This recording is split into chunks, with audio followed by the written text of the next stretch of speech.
Welcome to another romance seminar. I'm your host, JD Green, and today I would like to talk about the importance of a man to family. As I see it today, and it's just my perspective, you may agree or not agree, but as I see it, a man is the pinnacle of the family, in the sense that a man teaches a young daughter how it is to be loved by a man. A man teaches a young boy what to aspire to be. The father is the first hero of the son.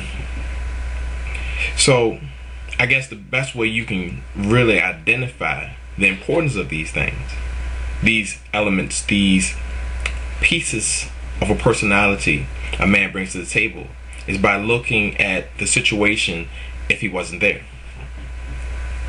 A young girl grows up with her mother, and again, I'm not saying a father is any more important than a mother, but the balance they bring to the relationship is monumental to the children, in the sense that a mother is loving and nurturing, and the father, depending on his upbringing, gives a sense of reality and a sense of pertinence or relevance to situations that come up to the children. So the mother and the father together, they kind of even out the upbringing of the children. So the father brings a sense of rationality and mental thinking depending on his upbringing, and this is just all traditional, while the mother brings in the heart element of it. So then if you remove the father from it, you have a mama's boy. And then if you remove, because the mother is going through this whole point of over nurturing everybody, unchecked, without the mental element that the father would normally bring.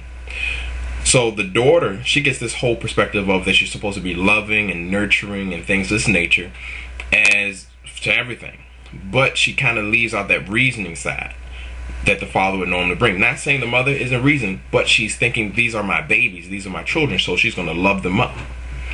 And this, of course, you can go to so many different variations of the mother's personality, her psychology, and what she's bringing to the table, but I'm not going to talk about that at this time. Really, I want to really address the father importance of balancing out the mother, which gives the children a proper understanding of adulthood. So if you look at it, at the family structure or the family unit, the father gives the little boy something to aspire to. The mother gives the little boy a heart, understanding that, nurturing to it. And then the daughter, the father loves the daughter, and she gets the first taste of how it feels to be loved by a man. What a man is and isn't going to ask of you. But remove that father from the daughter, and she doesn't really have an idea of how she's supposed to be loved.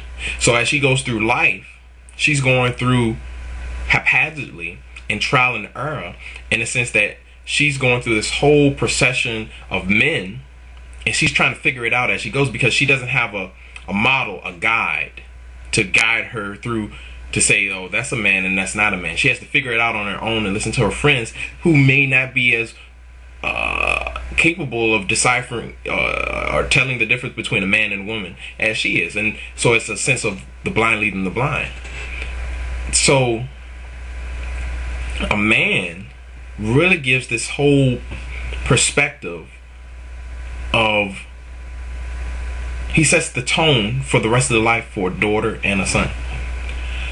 If you remove the father from a son, he feels like he's the biggest thing in the world. Think about it. The little boy feels protective towards his mother and his sister, or just his mother if it's just him and his mother. And he gets this whole, his pride swells. He's unchecked. The mother isn't going to really discipline the son as she's going to discipline the daughter. This comes from the fact that the daughter, in essence, may be like the mother. The daughter, in essence, may be what the mother wanted to be, younger. So the mother may live vicariously through the daughter, but at the same time doesn't want the daughter to make the same mistakes. So she pushes her out there and at the same time pulls her in. So the daughter grows up trying to figure it out because she's being pushed and pulled by this person that loves her, but the mother can't balance it out because the father's not there. So then if the father's not there, depending on the reason, follow me on this, depending on the reason, then the daughter gets a whole skewed vision of how men are supposed to be. Because if the mother's bringing men into the house, if she's into a lot of infidelity, and that's maybe why the father left, or the father died and the mother's trying to reclaim her life, or the mother just had the daughter when she was young, she's still growing up, babies raising babies.